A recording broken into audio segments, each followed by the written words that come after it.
Hey guys, so I got the purchase and sales up. Started to look at it. Uh, so I'll just read along here, and then anything that catches my eye, I'll put my glasses on. Um, I'll talk about it. I did catch a typographical error right here. Not a big deal. I'm gonna let it go through. Um, I assume he's gonna be okay with it. He's not gonna want to change it, but if he does, he'll change it, send it back to us, and we'll sign it. So I will check all of this stuff. Obviously, the address looks right. 7D is what he had changed. So it must have been 7 something for the entire 2 lots, and then it was subdivided. One was probably a C and a D or something like that. I'll check into that. But 7D is what he had come back saying that is the one thing that he had changed previously, or was looking to change. So I'm sure he's fine. I'm sure he's right. I'll check the book and page, all these books and pages, see if there's any kind of reference to any of this stuff. And again, I'm sure there is. 5 grand at offer, we've already done that. 75 at purchase and sales, which is this document, and a mortgage of 37,500. Those numbers look familiar, so I'll do the math, but I'm pretty sure that is good. April 30th, I think, is what we had done, or sooner, with the offer. So if we can do it sooner, that's great. If not, it gives us time to do what you need to do, um, to make sure that we're not getting ourselves into trouble. So, all right, April 30th, 2025, 1 p.m. Title and deed. The premises are to be conveyed by a good and sufficient quitclaim deed, which is just a standard deed that is um, it doesn't have a whole lot of protection to it. It's just basically the person that owns it right now is conveying it without any kind of warranties. They're going to do a title search anyways. I'm sure it's down here somewhere. So they're going to check back 50 years at least. Make sure that there's no claims that have been recorded against the title. Insurance will actually um, give you some insurance so that if somebody does come up with something that is beyond the 50 years, uh, they cover the court costs of getting it fixed. The provisions of local zoning laws, if any. I should have read the rest of that. To nominee designated by the buyer by written notice sent to seller, seller's attorney by certified mail. Alright, yeah, so that's all standard stuff. Everything has to be in writing, everything has to be sent, and it is required or at least recommended certified mail. Um, the provisions of local zoning laws, if any, such taxes for the current fiscal year as are not due and payable on the date of delivery of such deed, any liens for municipal betterments, assessments, assessed after the date of this agreement, all easements, restrictions, rights of way, which I don't expect a lot of that. You never know, but I don't expect it in this case. That's more of a thing that, when you've got, except for the easement. Easement could be at this stage, but the other stuff is typically more when there's an existing house on a lot. Of record to the extent of the same now in force and applicable, provided that they do not substantially interfere with the use of the premise for residential purpose plans.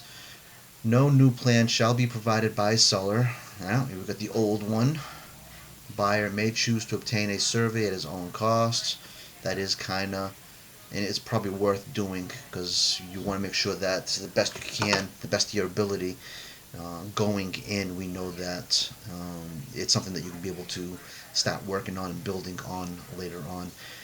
It'll be worth the money to put into it to get that reasonable assurance that you can do that.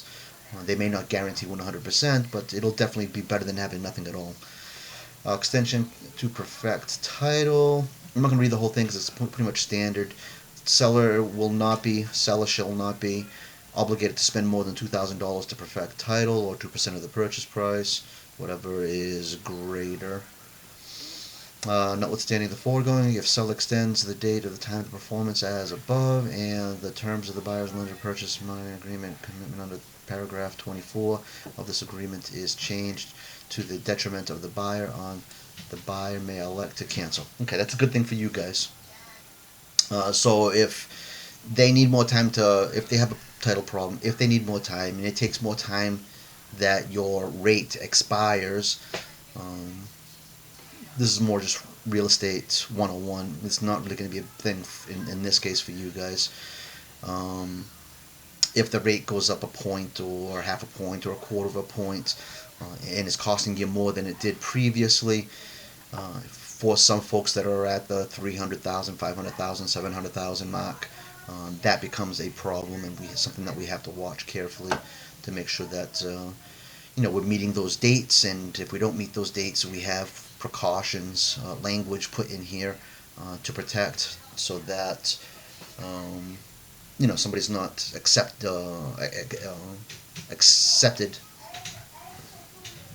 expected to foot the bill or have to get into a contract where it was dramatically different than what it was before. Buyer's election to accept title. Buyer shall have the option, I'm not going to read it again, have the option to accept the title the way it is. Obviously, you're not going to do it unless it's something that is clean, clear, and usable. There may be cases where it's not a big deal and they can fix it later or something. So, but I don't expect that to be in this case. So, again, that's other stuff. Acceptance of deed, use of proceeds to clear title. They can use your monies or the monies at the closing. They can use it to clear the title. This is the seller, not you guys. Adjustments. To the extent applicable, real estate taxes for the current fiscal year as of the time of the delivery, recording of the deed shall be apportioned and adjusted as of the day of performance. Yeah, so that they're going to do the standard stuff that they typically do, and you owe what you owe after the closing. Seller owes what he, she, they owe prior to the closing. Adjustments of unassessed tax. Do me a favor, go through this and read it. If there's anything that you have any specific questions, let me know, and then we'll go over it. The attorney's also asking you to give him a call. Perfect. This is good.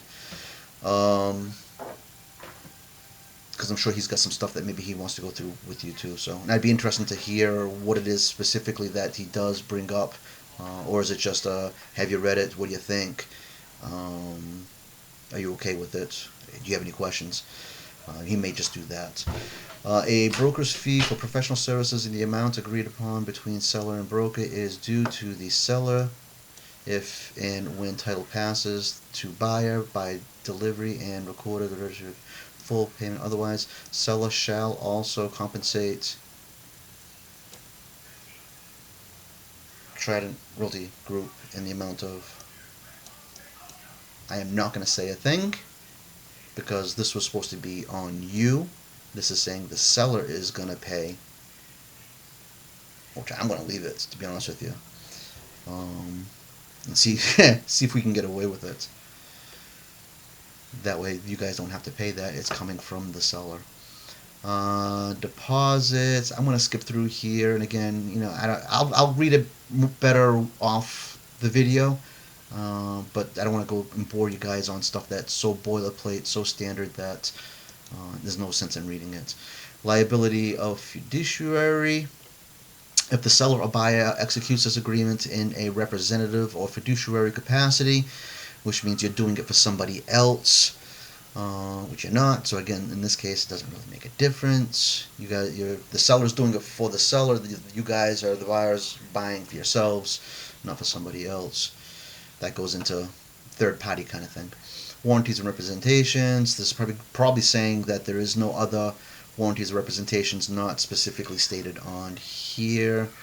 Haven't been influenced into. No one's pushing you into the contract.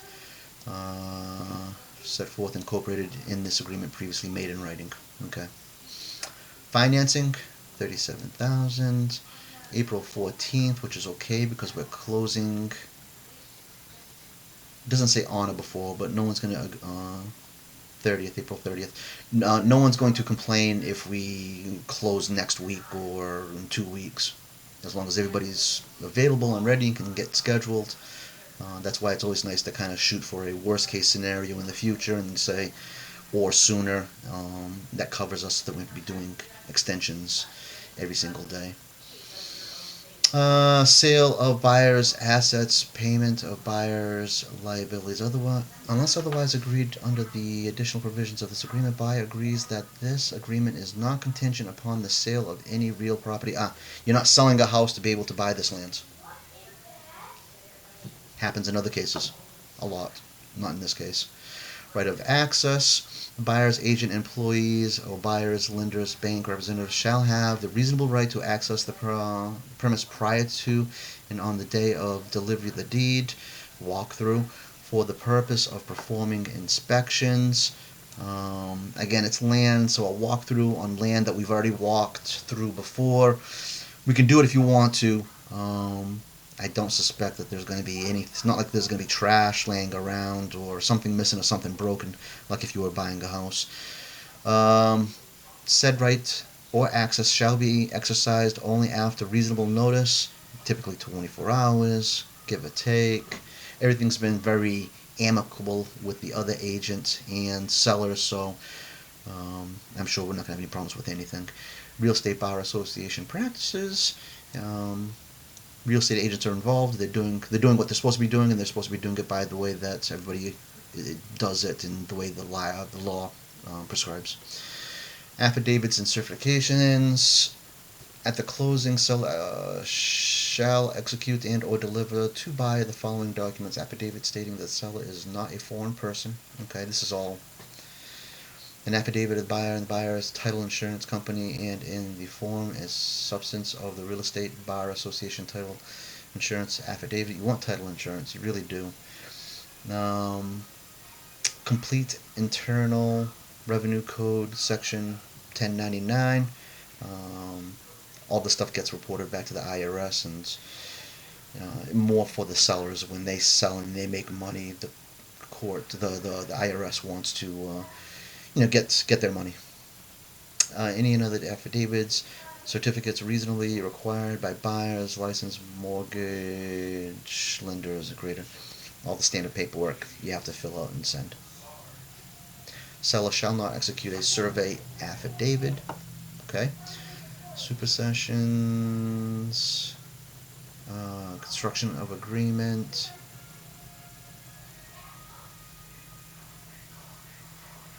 Okay. Seller, buyer, right. Right as an exhibit. Additional provisions to the contingent on the buyer satisfying confirming that the property is subject to qualify as a building lot within. Beautiful, I like that. That's fine. An addendum. I don't want to make this a super long video. It is mutually agreed in the following provisions. They are incorporated into the PNS above. Possession. All items belonging to the seller, including but not limited to the seller's personal possessions, building materials, debris, yard waste, standard stuff. We'll probably have to go with. Buyer shall have the right to inspect the premise for compliance within. That's the walkthrough, just in case they didn't have trash or equipment or supplies or anything there. When we walked there, I don't suspect that they're done. They're done building. I don't suspect that they're going to be putting trash on there, but who knows? Maybe it's worth going and taking a look just to make sure. Pending assessment. Seller, buyer, attorney shall be allowed to reasonable discharge tracking fee of $75 per mortgage. Okay. Financial matters, seller, encroachment. The survey that you do will detect any encroachments. I don't think there is any. But you never know. That shed in the back where the lot takes a left and goes around.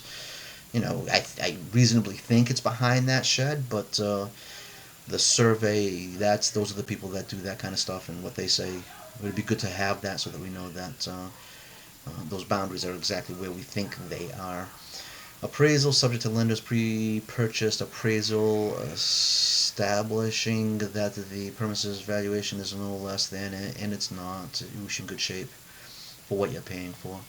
Seller agrees to sign all documents reasonably and customarily required by the buyer's counsel and lender and title insurance. Seller Seller and buyer agreement to dispute under the, okay, if there's a dispute between the buyer and the seller, you guys and the seller,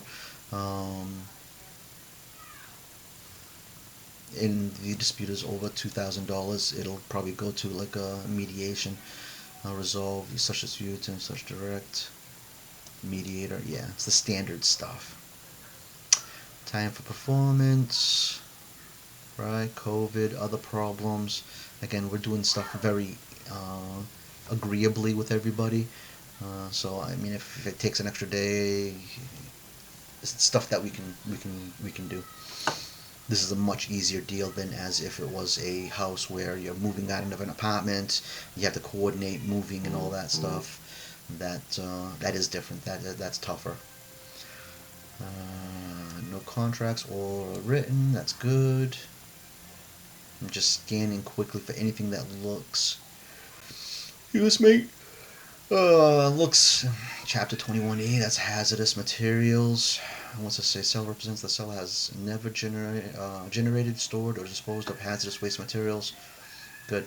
That'll protect you in case you find something. Again, I don't see it because we walked. At least the front half of the land. The back half seemed to be harder to get to, so there's less likely to have stuff that they would have stored back there.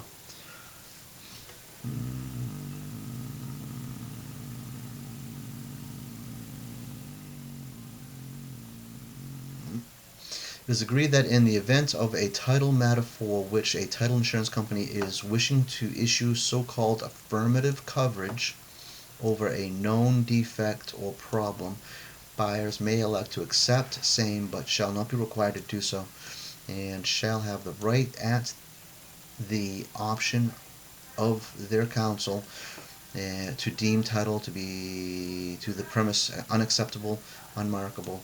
All right. So this is basically saying if there's a minor defect that no one thinks is a big deal, you can potentially accept it the way it is, knowing that it should be something that is no big deal. You have the right to step out, complain, make it unacceptable.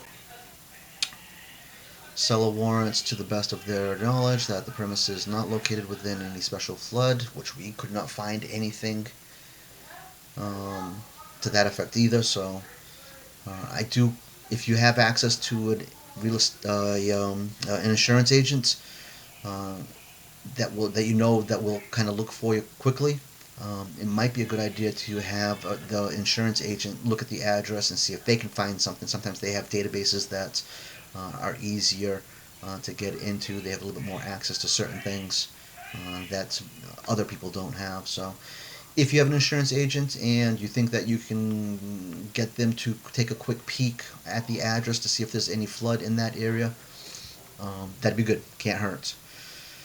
In the event casualty occurs, seller shall immediately notify buyer. The buyer may inspect the premise, terminate the agreement. Okay. If something happens to either side, then obviously you can't go through with the contract, and the deposit immediately comes back, and we'll have to figure that out. For example, if the buyer dies and can't sign, or this is under an LLC, so I'm not sure if there's more than one person under the LLC that can sign. So again, this is kind of stuff that it's good to have here in case that kind of stuff happens, but I've never had somebody that's died before the closing. Not that it can't happen. I've just never had it, and it's never happened so far. Hopefully it never does. Building permits. Seller represents that with respect to any work. Seller, there's no building, there's nothing there, there's only land, so there's no building permits. And if there's nothing built, even if there was a permit and it's open, if there's nothing built, they're gonna just close it because there's nothing to inspect. There's nothing there. So wetlands. Seller represents that to the best of their knowledge. This is good. The premises do not contain wetlands within the jurisdiction of the City Town Conservation Commission. In the event that there is, okay, this is all good stuff. The lawyers that put this together did a good job. Again, I don't want to kind of kill this and read every last word for everything that is. I've got a good enough feeling that we can move forward. The only thing that I found to be a mistake, and again, I'm not going to make a thing of it, was the typographical error and the commission here, where seller shall also compensate. Let's leave that as is. Sign it, and if they find it and fix it later, they probably can't. They probably will, and they can and they will. Um, but if they don't, then my job is to take care of you guys and make sure that you guys get the best possible job. Um, so I'm not going to bring it to their attention, that and the company. I think this is fine. I am going to send it to you. I think he already sent it. He sent it to all of us. So maybe you've already read this, or you're in the middle of reading it. Give him a call. Talk to him. Figure out what he says or doesn't say. Make sure that you guys are comfortable. You can mention this typographical thing or anything else that you want to. Um, and then I will set this up so that you can sign it once you've had your discussion with the attorney.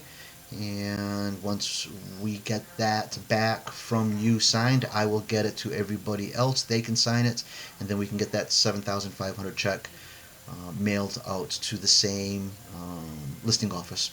Cool. All right. Yeah, it looks good. We should be in good shape. Let me know how you make out with that survey. Again, I think that is good. That's good work, especially in this case. It's good in every case, but more so in this case, because we want to make sure that the best we can, working with, I think his name was Nick, the inspector at the town hall, to make sure that you know that once you buy it, you can use it. So that's the bulk of the work is we want to buy this thing. What do I got to do to figure out that it's good? All right, I want to stop my rambling. This is good to go. That there, that down there. Uh, Let me know what the lawyer says, and I will have this out to you soon with the ability to sign it and send it along. Thanks. Bye.